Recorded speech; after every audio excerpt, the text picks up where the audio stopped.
So you're thinking about filing a secondary sleep apnea claim. You go to your primary care doctor, you pass the means test, they measure your neck to see how thick it is. That's got to be something they came up with in the 50s. Then they ask you if you're a snorer and if you have restless leg syndrome. There's like a couple questions and you have to answer yes to a bunch of them. And then you get to the sleep study. There's two kinds of sleep studies for sleep apnea. I would go to the one at the sleep center where you go overnight and actually sleep there, and they hook up probes all over your body, but they have a one they send you as well. I would push for the actual sleep study on location. I think that's a better test. You're going to get more objective evidence.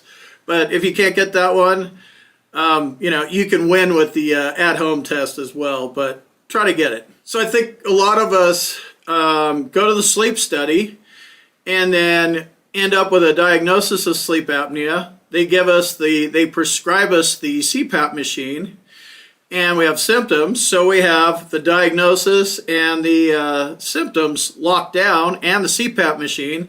And if you have the CPAP machine, it's a 50% rating.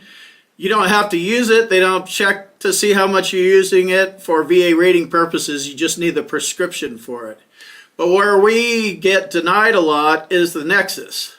So our nexus linking our current sleep apnea diagnosis to something that's already service connected on a secondary basis, that's where 95% of VA claims for sleep apnea get denied. Before I go over these 3 sleep apnea secondary conditions that are money claims, I want to remind you that I have a boot camp. If you want to reach out to me, you want to talk to me, my boot camp is the best way to get a hold of me, combatcraig.com. There's a couple things that you need to know about sleep apnea claims. One of them is what's known as the intermediate step. It's basically a step between your current diagnosis of sleep apnea and something that's always service connected. A lot of people will go to a doctor and get a nexus letter, and the nexus letter isn't written properly, and it just goes sleep apnea directly to tinnitus or something, and it doesn't address the intermediate step. Also, another thing that you need to be aware of is obesity. We've all gained weight since we're off active duty. You got to remember the VA looks at this stuff as a direct service connection. So did you have a diagnosis of sleep apnea when you were 19? No, I didn't have sleep problems. Did you gain weight since you were 19? Yeah, I'm 53. I gained a lot of weight, and that's fluctuated. So they like to look at sleep apnea claims. They want to see a diagnosis on active duty service. And if you're still on active duty, go get a sleep study, because you probably already have it regardless of your age. Like I said, a lot more people have it than we know. So when your doctor writes your nexus for you, he needs to address the intermediate step and he needs to address obesity. He needs to address both of these things. Obesity is covered under 38 CFR 3.310. Service connection is not allowed for obesity on its own for sleep apnea secondary conditions, but it can act as an intermediate step to connect sleep apnea to a condition that's already service connected. So this is a combo of obesity and the intermediate step.